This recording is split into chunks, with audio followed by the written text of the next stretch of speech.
Selamat pagi Opa Oma yang dikasih dalam Tuhan. Kita datang lagi kepada Tuhan dalam persekutuan usia indah.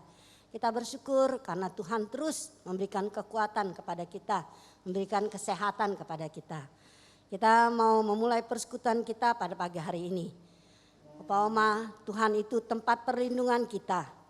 Waktu kita susah, Tuhanlah yang menolong kita. Mari kita naikkan pujian. Tuhanlah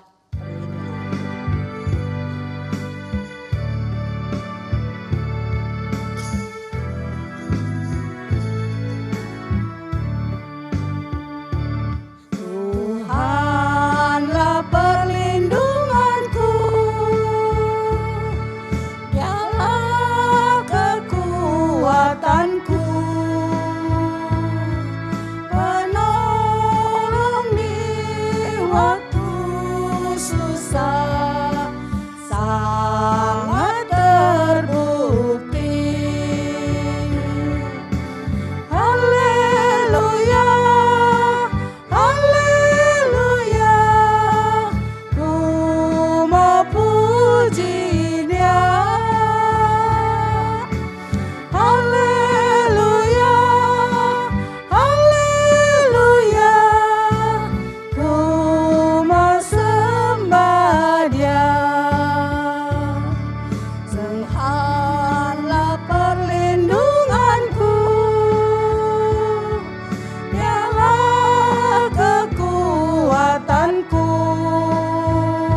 Dalam Mandarin ya.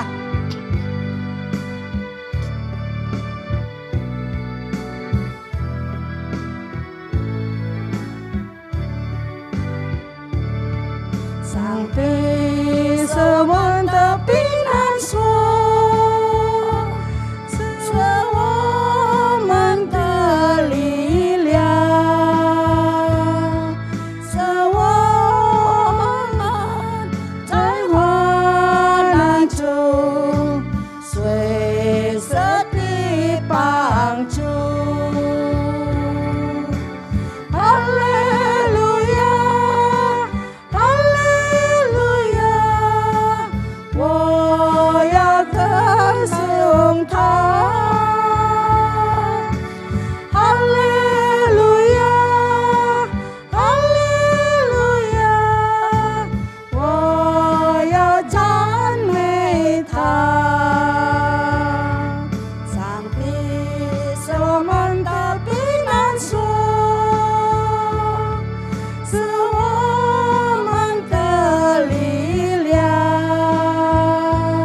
Mari kita bersatu dalam doa.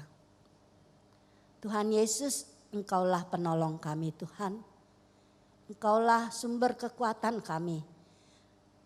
Engkaulah Allah pengharapan kami Tuhan. Saat kami dalam susah, dalam senang, Engkau hadir bersama-sama dengan kami. Kami bersyukur Tuhan karena Engkau sangat baik, teramat baik di dalam hidup kami. Sehingga Tuhan kami boleh melewati hari-hari kami dengan kekuatan kesehatan yang Tuhan anugerahkan kepada kami. Terlebih lagi Tuhan, kalau pada saat ini kami boleh bersama-sama bersekutu, kami mau memuji Engkau Tuhan, kami mau meninggikan Engkau. Bahkan Tuhan, kami juga rindu, kami mau mendengarkan firman-Mu Tuhan. Tolonglah kami Bapa, kami tahu Tuhan kami penuh dengan kelemahan dan kekurangan. Ada kalanya kami juga melakukan hal-hal yang tidak berkenan kepadamu Tuhan. Ampunilah kami Bapa untuk semua dosa dan kesalahan kami. Sehingga Tuhan kami boleh layak datang ke hadirat-Mu. Dan Tuhan Engkau juga berkenan menyapa kami melalui firman-Mu yang akan kami dengar. Kami mohon Roh Kudus yang menerangi hati dan pikiran kami. Memimpin persekutuan kami ini dari awal sampai akhir ke dalam tangan-Mu Tuhan. Kami menyerahkan juga pendeta Ronili yang akan menyampaikan firman-Mu. Kau urapilah mulut bibirnya Tuhan. Sehingga Tuhan apa yang disampaikan sungguh berasal daripada-Mu Tuhan. Biarlah firman-Mu itu dapat menjadi pelita bagi kaki kami. Terang bagi jalan kami untuk kami melewati hari-hari kami Tuhan. Terima kasih Bapa, terima kasih Tuhan. Terpuji-pujilah nama-Mu. Dalam nama Tuhan Yesus kami berdoa dan bersyukur. Amin. Opa Oma, kita akan membaca firman Tuhan pagi hari ini yang diambil dari Mazmur 100 ayat 1 sampai 5. Kita akan membacanya dalam bahasa Indonesia terlebih dahulu, kemudian dalam bahasa Mandarin. Mazmur 100 ayat 1 sampai 5. Bersorak-soraklah bagi Tuhan, hai seluruh bumi. Beribadalah kepada Tuhan dengan sukacita. Datanglah ke hadapannya dengan sorak-sorai. Ketahuilah bahwa Tuhanlah Allah. Dialah yang menjadikan kita dan punya dialah kita, umatnya dan kawanan domba gembalaannya. Masuklah melalui pintu gerbangnya dengan nyanyian syukur. Ke dalam pelatarannya dengan puji-pujian. Bersyukurlah kepadanya dan pujilah namanya.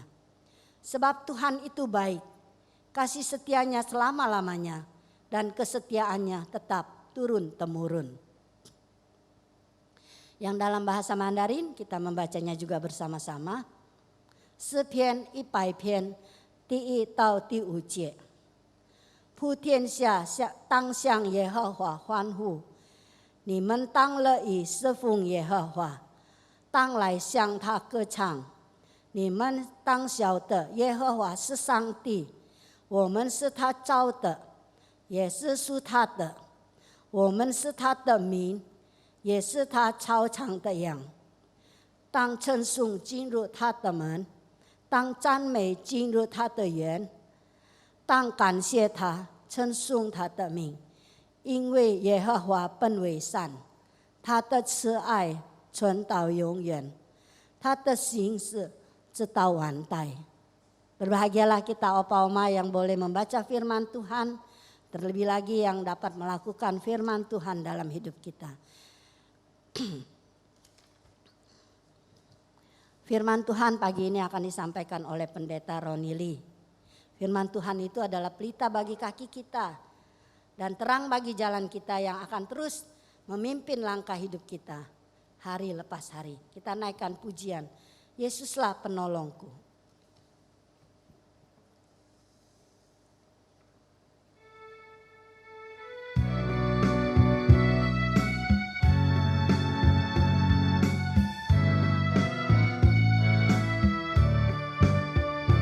Yesuslah penolongku, ku datang padanya. Saat ku hati gelisah, Engkaulah sahabatku. Yesuslah sandaranku, setiap hari ku mohon.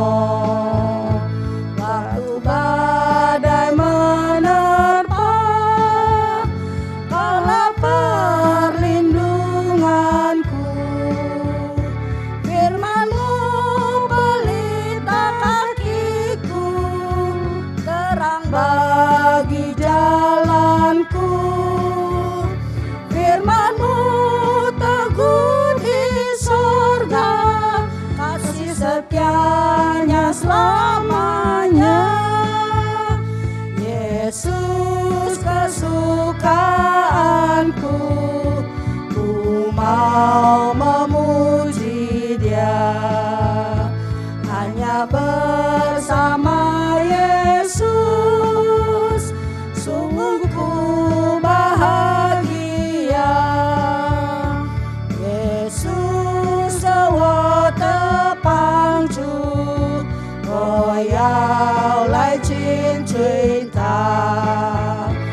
求他，没这一件大风浪，他是我的避风港，他的话是我脚前的地方，也是我路上的光，他的话安定在天上，他的存折直到永远。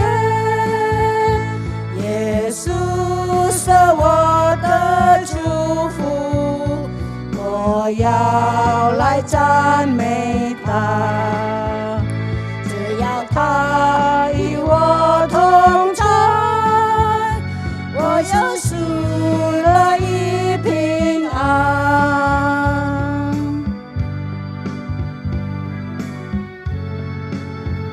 Kita ulang bahasa Mandarin ya. Yes.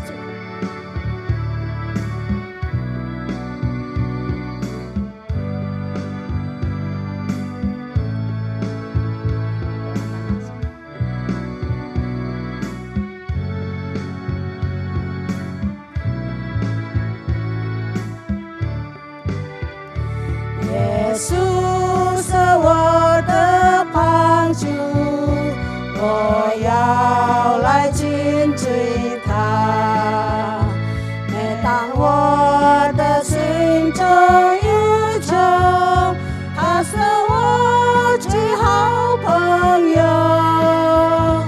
耶稣是我的依靠，我天天追求他，没这一件大风浪，他是我的避风港，他的话是我脚前的风，也是我路上的光，他的话安定在天上，他的神色直到永远。耶稣是我的祝福，我要来赞美他，只要他与我同在，我有死了一平安。 Ya, firman Tuhan disampaikan oleh Pendeta Ronili. Shalom, apa kabar Om dan Tante? Saya bersyukur pada hari ini punya kesempatan kembali diberikan kesempatan untuk dapat men-sharingkan kebenaran firman Tuhan untuk Om dan Tante sekalian, Opa dan Oma. Sebelum kita baca firman Tuhan, mari kita tundukkan kepala kita sejenak, kita mau meminta pertolongan daripada Tuhan waktu kita membaca dan merenungkan firman Tuhan ini. Mari kita berdoa. Bapa di sorga, kami mau baca firman-Mu. Tolonglah kami untuk mengertinya, Tuhan.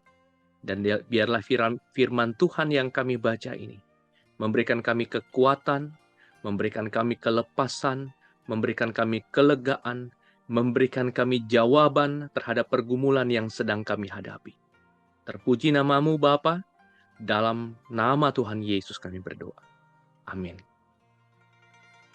Om dan Tante, kita akan mempelajari satu bagian firman Tuhan yang akan saya ambil dari firman Tuhan dari Perjanjian Lama, dari Yesaya 41 ayat 8 sampai ayatnya yang ke-14. Yesaya 8 ayatnya, Yesaya 41 maksud saya, ayat ke-8 sampai ayat ke-14. Karena video ini direkam, Om dan Tante melihatnya dalam YouTube, kalau saya membacakan terlalu cepat, Om Tante boleh stop videonya, sehingga bisa mengikuti pembacaan saya dari firman Tuhan yang diambil dari Yesaya 41 ini. Mari kita mulai membacanya. Tetapi engkau, hai Israel, hambaku, hai Yakub yang telah kupilih, keturunan Abraham yang kukasihi, engkau yang telah kuambil dari ujung-ujung bumi, dan yang telah kupanggil dari penjuru-penjurunya. Aku berkata kepadamu, engkau hambaku, aku telah memilih engkau, dan tidak menolak engkau. Janganlah takut sebab aku menyertai engkau. Janganlah bimbang sebab aku ini Allahmu. Aku akan meneguhkan, bahkan akan menolong engkau. Aku akan memegang engkau dengan tangan kananmu yang membawa kemenangan. Sesungguhnya semua orang yang bangkit amarahnya terhadap engkau akan mendapat malu dan kena noda. Orang-orang yang membantah engkau akan seperti tidak ada dan akan binasa.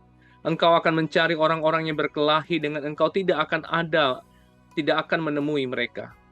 Orang-orang yang berperang melawan engkau akan seperti tidak ada dan hampa.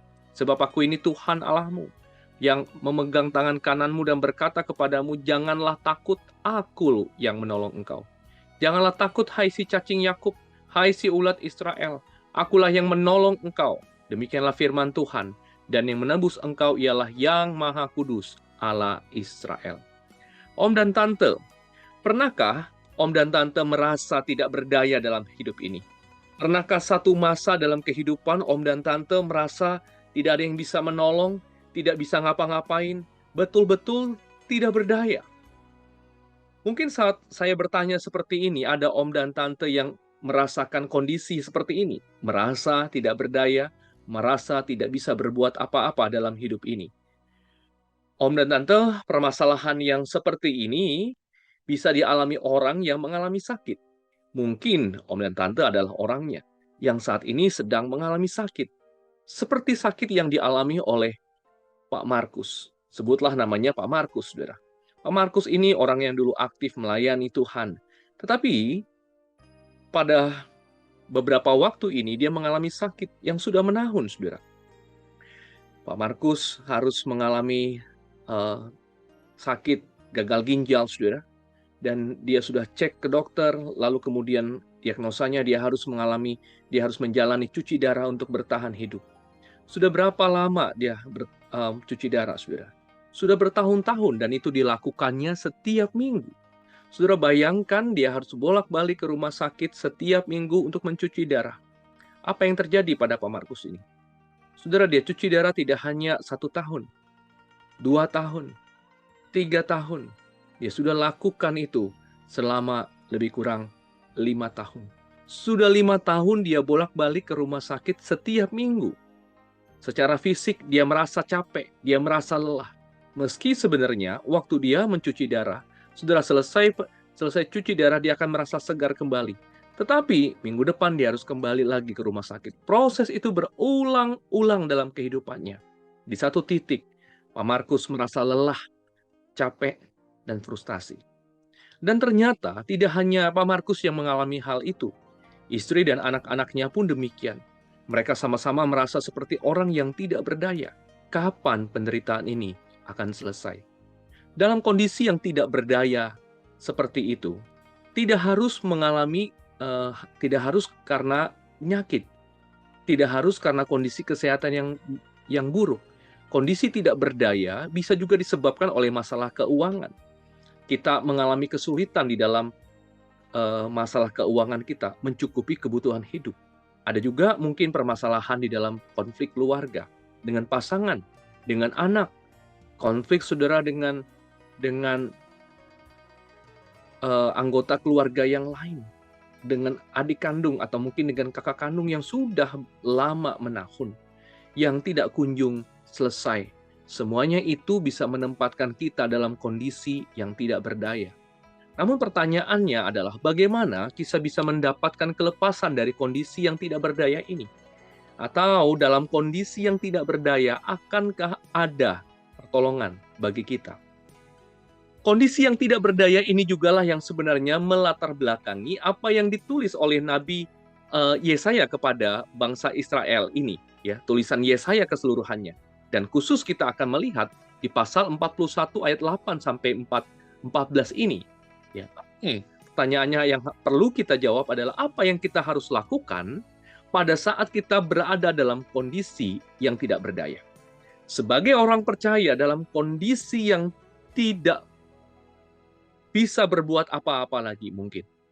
Kita merasa tidak ada jalan keluar dalam kondisi itu, apa yang harus kita lakukan? Apakah masih ada yang bisa kita lakukan? Saudara, konteks Yesaya 41 ini adalah bangsa Israel yang sedang berada dalam pembuangan di Babel. Mereka ini dalam kondisi yang tidak berdaya karena apa? Karena mereka waktu itu sedang ada di dalam kerajaan Babel sebagai orang buangan. Kerajaan mereka, kerajaan Israel, kota yang mereka bangga-banggakan, kota Yerusalem dengan istananya yang megah, dengan bait Allahnya sudah hancur. Mereka saat ini ada di negara Babel di mana mereka menjadi anggota kerajaan kelas 2. Kira-kira begitu.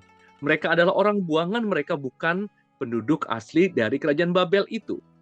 Namun dalam kondisi yang seperti itu,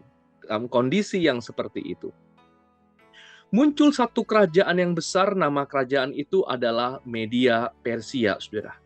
Kerajaan Media Persia ini ada yang di sebelah kuning ini, sebelah warna hijau ini, saudara. Ini kerajaan Media Persia, cukup besar. Sedangkan, saudara, yang ada berwarna pink, di sebelah sini ini adalah kerajaan Babilonia. Dan Israel, Yerusalem itu ada dalam kekuasaan dari Babilonia. Nah, saudara, dua negara besar ini kemudian beradu. Ya, mereka, kerajaan Media Persia ini kemudian menaklukkan kerajaan-kerajaan lain yang ada di sekitarnya sehingga kerajaannya menjadi besar. Dan target berikutnya adalah kerajaan Babilonia ini.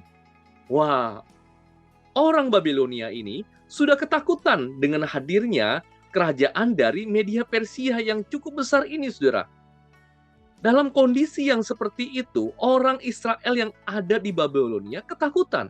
Kalau mereka menghancurkan Babilonia ini, kerajaan Media Persia ini menghancurkan Babilonia, bagaimana mereka yang adalah tawanan sebenarnya, adalah bukan tawanan tetapi orang buangan, saudara. Yang memang mereka diberikan kebebasan untuk bekerja, tapi toh mereka adalah negara atau warga negara kelas 2, saudara. Nah, kalau saja orang Babel nanti dihancurkan, ya, mungkin sebagian besar mereka dibunuh, bagaimana kondisi mereka yang cuma adalah orang buangan? Kondisi yang di luar kendali inilah yang membuat mereka merasa takut, bimbang, ya. Apa yang akan terjadi pada hidup mereka jika Persia mengalahkan Babel? Saudara, mereka betul-betul merasa tidak berdaya seperti ulat dan seperti cacing yang tidak berharga. Dalam kondisi seperti itu, dari mana pertolongan bagi bangsa Israel, umat pilihan Allah itu? Saudara, di ayat yang ke-10, Tuhan itu berkata begini, janganlah takut, janganlah bimbang. Nah, pertanyaannya adalah, mengapa jangan takut, jangan bimbang? Di ayat yang ke-8 memberikan jawabannya, saudara. Kalau bangsa Babel atau mungkin bangsa-bangsa lain, kerajaan lain takut terhadap kehadiran Media Persia, sebaliknya orang Israel tidak perlu takut. Karena apa? Karena mereka adalah orang pilihan Tuhan, umat pilihan Tuhan. Ya, tidak perlu takut. Ya, tidak perlu takut. Mereka tidak perlu takut dengan kedatangan kerajaan Media Persia dengan raja yang namanya Raja Kores. Kenapa, saudara? Karena ternyata nanti kita dapat melihat bagaimana ternyata kerajaan Media Persia adalah kerajaan yang Tuhan pakai untuk membebaskan umat pilihannya dari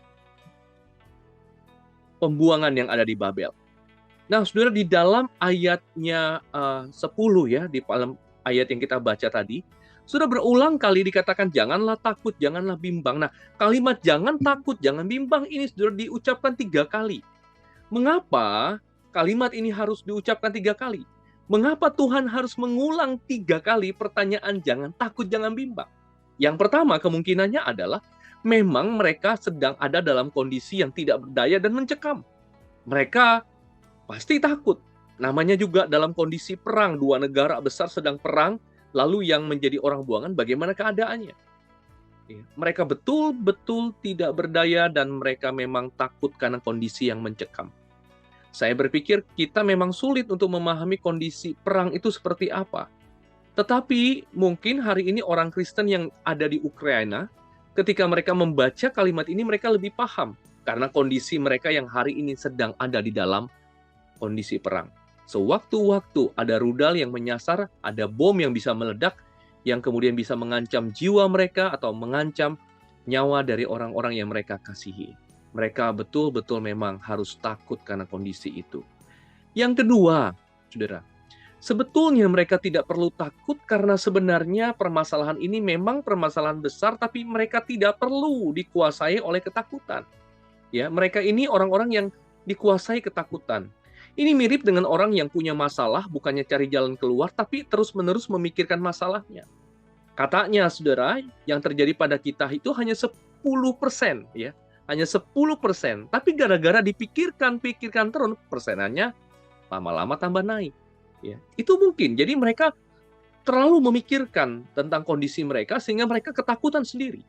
Yang ketiga, mereka perlu diingatkan 3 kali karena mereka ini sudah tidak percaya lagi Allah ada bersama dengan mereka. Mereka tahu mereka dibuang ke Babel itu karena dosa mereka. Jadi waktu mereka dibuang, mereka pikir Allah sudah tidak lagi bersama dengan mereka. Lalu apa solusinya? Ketika mereka ketakutan, ya, ketakutan mereka itu hanya bisa diatasi jika mereka mau kembali percaya ada Allah yang menyertai dan menolong mereka. Dengan cara apa? Dengan cara Allah, bukan dengan cara mereka. Mereka hanya perlu percaya dan datang kepada Allah. Dan mereka akan melihat bagaimana Tuhan akan melepaskan dan memimpin hidup mereka keluar dari ketakutan mereka, bahkan keluar dari pembuangan di Babel itu. Sampai di sini Opa dan Oma, apakah kita bisa melihat bahwa kondisi kita bisa jadi sama dengan kondisi bangsa Israel yang tidak berdaya itu?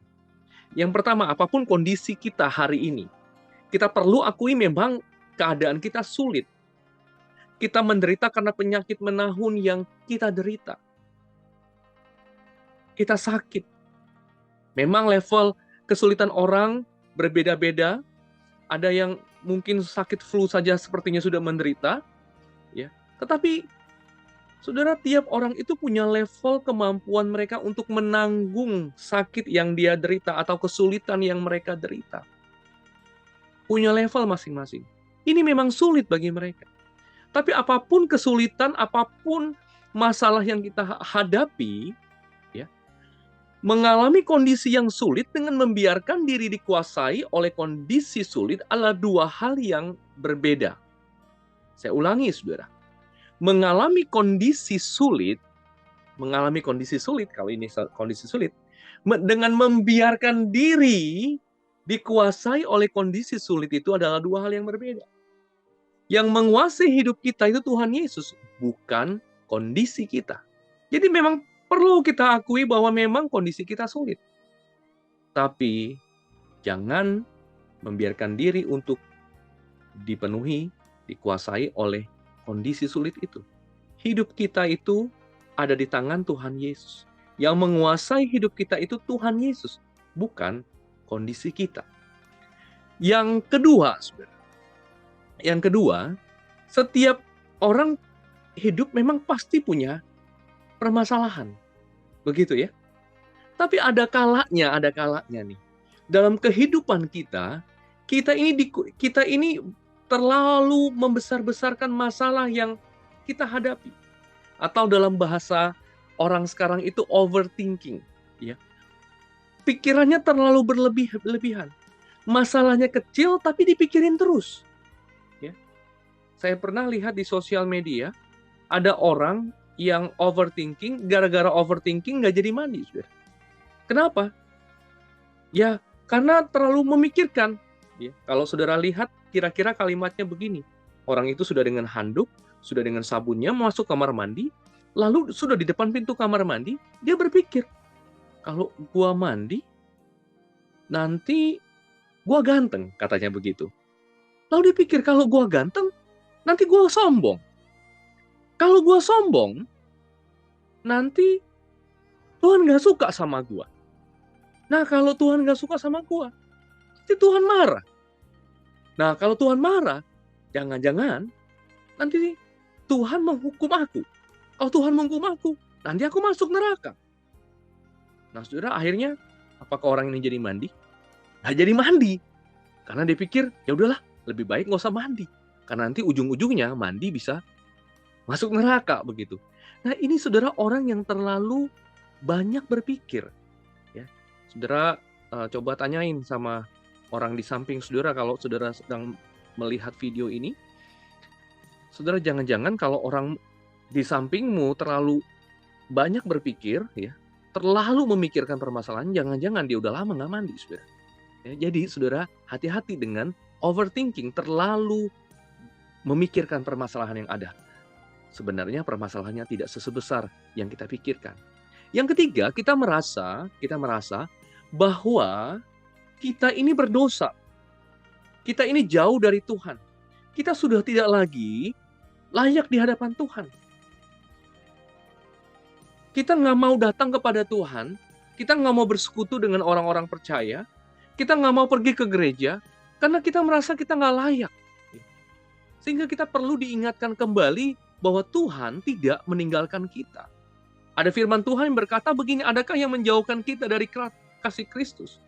Jelas firman Tuhan berkata, seorang malaikat pun tidak bisa memisahkan kita dari kasih Kristus. Termasuk dosa yang kita lakukan. Saudara, bukan dosa memang membuat kita terpisah dari Allah. Tetapi saudara, karena kita berdosa, Tuhan tidak menjauhi kita. Justru Tuhan mendatangi kita.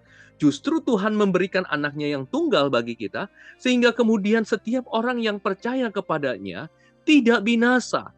Tuhan menyucikan, menguduskan dosa kita dengan memberikan anaknya yang tunggal bagi kita, saudara. Tidak ada yang memisahkan kita dari kasih Allah. Sehingga hari ini kalau kita merasa kita terlalu berdosa, kita merasa kita tidak diampuni, datanglah kepada Allah. Karena tidak ada yang memisahkan kita dari kasih. Sekali lagi, jadi apa solusinya? Solusinya arahkanlah mata kita kepada Tuhan Yesus dan datanglah kepadanya dalam keadaan yang tidak berdaya. Kalau hari ini kita merasa kita tidak lagi bisa berjalan, kita tidak bisa lagi berbuat apa-apa, maka satu-satunya yang kita bisa lakukan adalah kita percaya dan kita datang kepada Allah. Saya berikan sebuah ilustrasi untuk saudara bisa mengerti, memahami hal ini. Kemarin pada retreat hamba Tuhan, kami sekeluarga pergi retreat itu, saudara. Di tempat retreat itu ada kolam renang, dengan di tengah kolam renang itu ada kayu bulat yang melintang dari pinggir kanan ke pinggir kiri kolam renang itu, saudara. Nah, saudara, anak perempuan saya, Kasia, yang berumur 6 tahun itu, dia berusaha untuk menyeberangi dari sisi sebelah kanan ke sisi sebelah kiri. Saudara, waktu dia mulai taruh kakinya di atas kayu itu, saudara, dia tidak bergeming, tidak bergerak, saudara. Saya bilang, coba kamu jalan di atas kayu itu. Saudara, waktu dia lihat kolam renangnya, dia lihat airnya, saudara lihat kayunya, dia malahan nggak berani menyeberang. Kenapa? Karena dia takut, saudara. Melihat kondisi itu, akhirnya kemudian saya turun ke dalam kolam renang. Ya, memang kolam renangnya sedada saya, saudara. Lalu kemudian saya ulurkan tangan saya dan saya bilang kepada anak saya, ayo, ya, pegang tangan papi.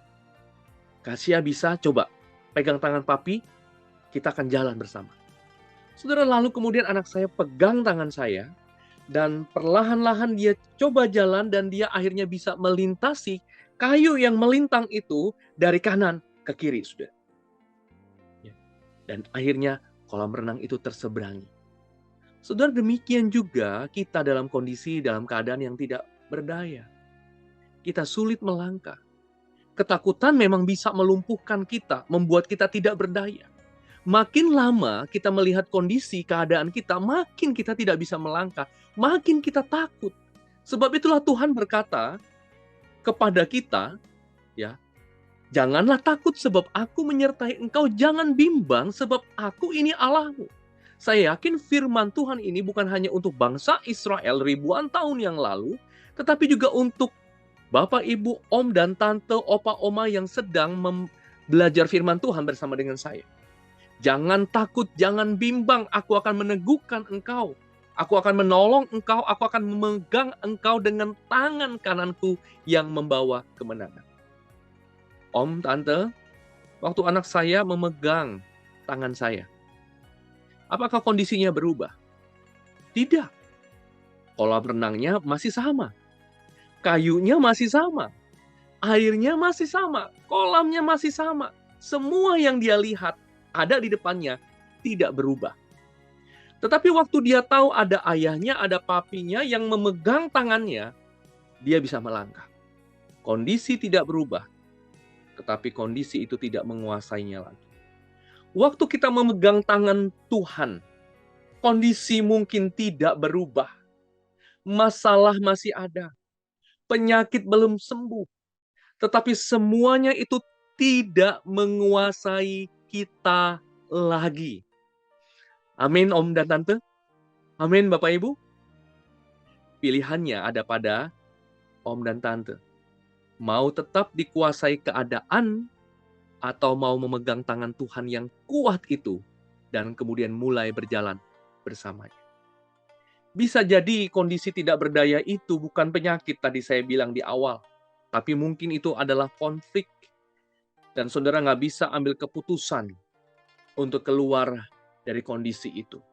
Saudara terlalu gengsi, terlalu berat hati untuk kemudian memaafkan, meminta maaf lebih dulu. Saudara nggak berani keluar dari zona nyaman. Saudara datanglah kepada Tuhan. Dan Dia akan memampukan kita kalau kita mau berjalan bersama-sama dengan Dia. Pilihannya sekali lagi, mau tetap dikuasai keadaan atau mau memegang tangan Tuhan yang kuat dan mulai berjalan bersamanya. Waktu kita jalan bersama Tuhan, kita jalan sesuai kehendak siapa? Jalannya siapa, saudara? Jalannya Tuhan, caranya Tuhan, kehendaknya Tuhan. Waktu Israel dalam kuasa Babel tadi, lalu datang kerajaan Media Persia, mereka merasa tidak ada jalan keluar. Mengapa? Karena mereka hanya berpikir sesuai dengan jalan yang mereka bisa pikirkan. Mereka tidak tahu bahwa Raja Kores, Raja Persia itu adalah alat yang Tuhan pakai untuk membuka jalan bagi mereka untuk mereka pulang ke Yerusalem. Saudara, hal yang sama waktu Yesus datang ke dunia ini, para murid berpikir bahwa Yesus akan langsung menjadi penguasa yang membebaskan mereka. Tetapi Yesus justru berjalan menuju salib. Yesus membiarkan dirinya menderita dan bahkan mati di atas kayu salib, saudara. Mereka tidak sadar bahwa justru itu adalah karya Tuhan Yesus untuk membuka jalan agar semua orang yang percaya kepadanya tidak lagi binasa, melainkan beroleh hidup yang kekal. Mereka tidak tahu jalan salib yang ditempuh oleh Tuhan Yesus adalah jalan keluar bagi orang yang mau percaya kepadanya. Yesus memang mati, tetapi kemudian Dia bangkit dari kematian. Dia juru selamat yang telah mematahkan kutuk maut. Kalau saja maut dikalahkan, maka tidak ada kondisi apapun yang tidak dapat dijalani bersama dengan Tuhan Yesus. Dia adalah Allah Immanuel, Allah yang menyertai kita. Dia adalah Allah yang memberikan pertolongannya tepat pada waktunya sesuai dengan jalannya. Keputusannya adalah pada Bapak Ibu Saudara, pada Om dan Tante, mau tetap dikuasai keadaan atau mau memegang tangan Tuhan yang kuat itu dan mulai berjalan bersama dengan Tuhan. Kiranya Tuhan Yesus sekali lagi menolong kita untuk menerima pertolongannya yang tepat pada waktunya. Mari kita tundukkan kepala, kita berdoa. Bapa di sorga, terima kasih untuk kebenaran firman. Hamba berdoa untuk Om dan Tante, dalam kondisi apapun, biarlah mereka mau datang kepada Tuhan. Mereka memberanikan diri datang kepada Tuhan, dan menyerahkan semua pergumulan mereka, bahkan kondisi mereka yang tidak berdaya. Apakah itu berkaitan dengan sakit penyakit, ataukah itu berkaitan dengan permasalahan-permasalahan lain? Hamba berdoa ya Tuhan, Tuhan menolong opa, oma, om, dan tante di usia indah GPMBRI Kelapa Gading ini. Jadikan ya Tuhan, persekutuan usia indah menjadi tempat di mana terus kami belajar untuk menjadi murid Tuhan Yesus, yang mau berjalan, mau bergandengan tangan tangan dan menjadikan Tuhan sebagai penolong satu-satunya dalam hidup kami. Terima kasih Bapa. Terpuji namamu, dalam nama Tuhan Yesus kami berdoa. Amin. Ya Opa Oma, kasih Tuhan itu tak pernah tinggalkan kita. Baik saat kita susah, menderita, Tuhan selalu ada untuk menolong kita. Mari kita meresponi firman Tuhan dengan pujian, Tuhan tak tinggalkanku.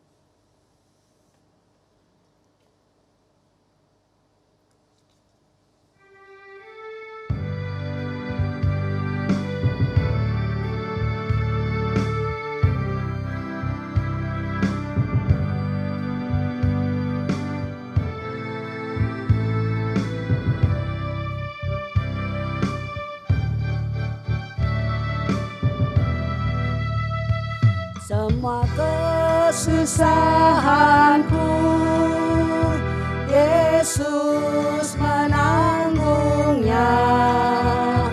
Semua penderitaanku, Yesus menanggungnya. Ulayangkan mataku, Tuhanlah pertolonganku. Kasih-Nya berkelimpahan, diberikan pada yang minta. Kasih-Mu tak berubah selamanya, bagaikan air mengalir, menyediakan hidangan bagiku. Pialaku melimpah, kasih-Mu selalu melingkupi, tak pernah tinggalkanku. Tuhan tidak pernah lupakan janjinya, ku dapatkan anugerah limpah.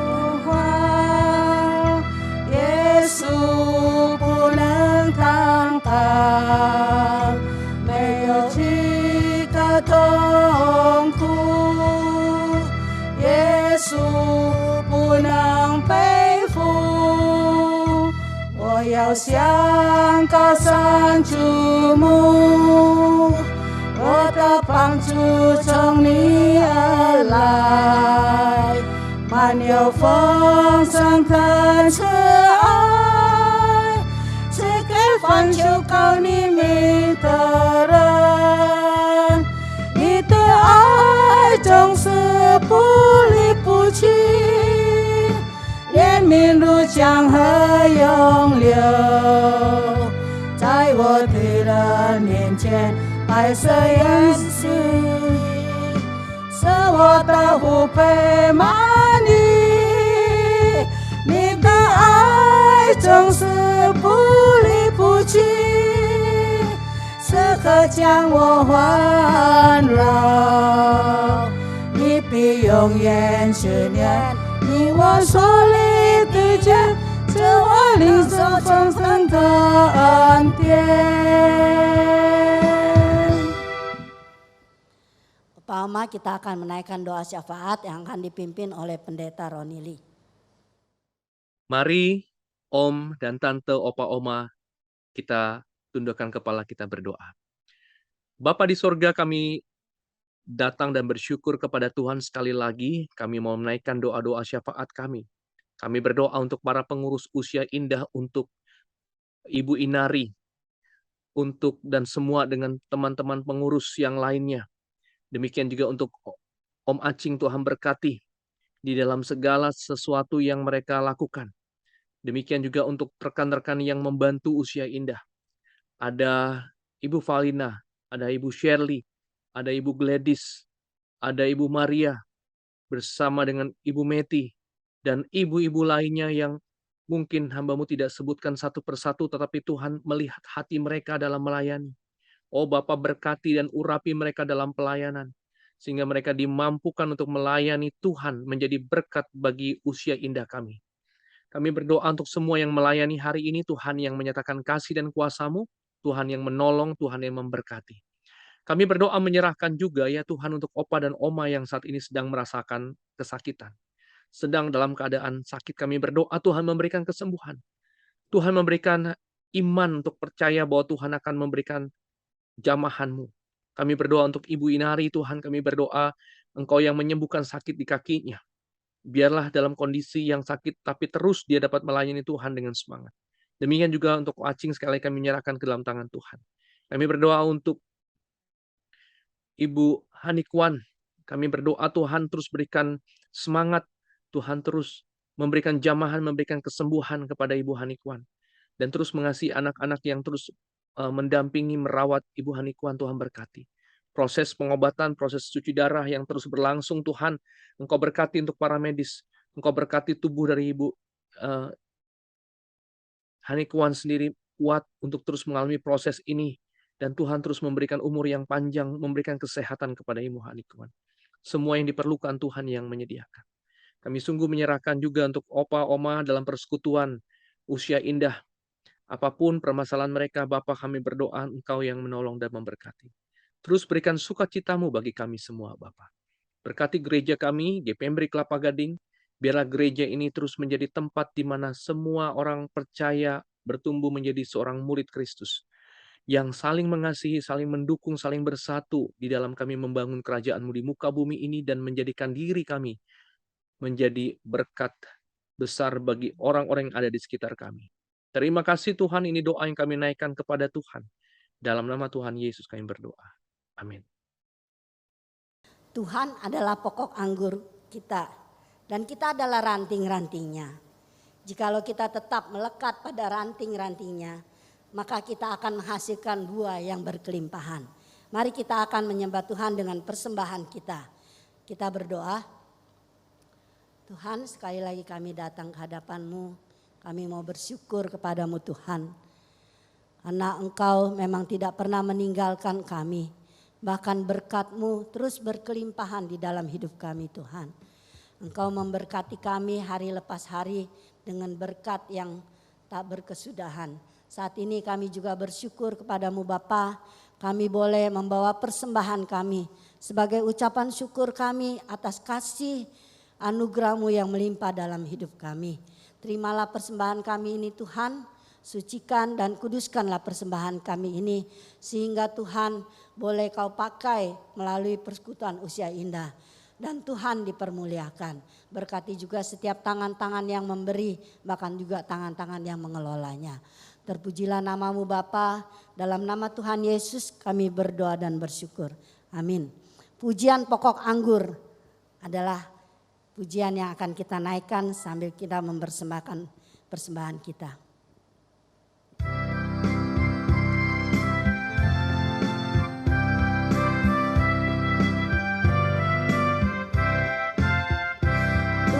Tuhan adalah pokok anggurku, aku ranting-rantingnya.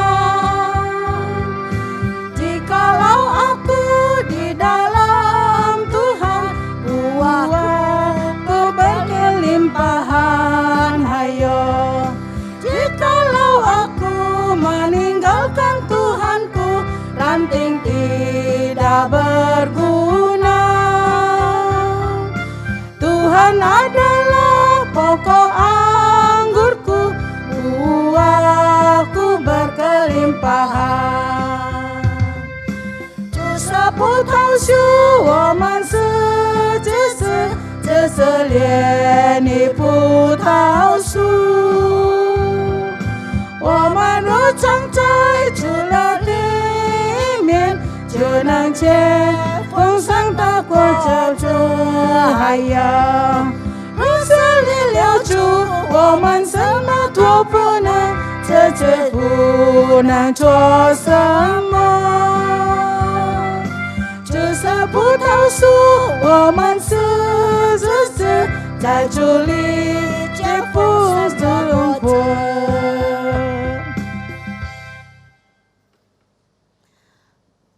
Kita akan mengakhiri persekutuan kita dengan doa Bapa kami dipimpin Ibu Meli. Mari kita bersama-sama mendoa Bapa kami. Bapa kami yang bertahta dalam kerajaan surga, Dikuduskanlah nama.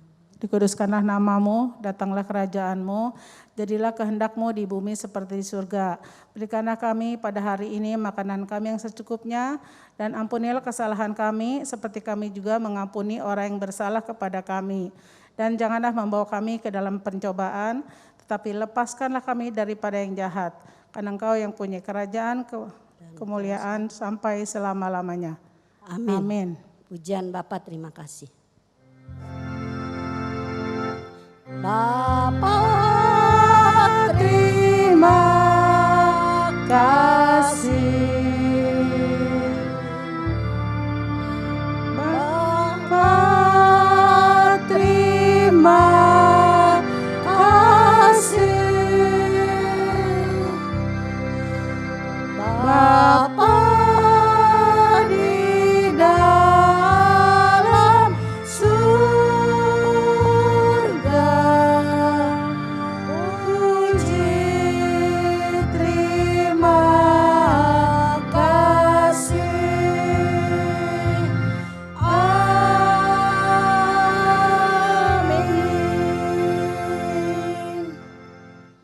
Opa Oma, kita sudah bersekutu bersama, sudah memuji Tuhan. Kita akan bertemu kembali minggu depan melalui onsite ya, ulang tahun usia indah ya. Opa Oma, persiapkan hati untuk datang di dalam persekutuan onsite minggu depan. Ya, kita bersama-sama merayakan HUT usia indah, menjaga kesehatan kita semua. Tuhan memberkati kita.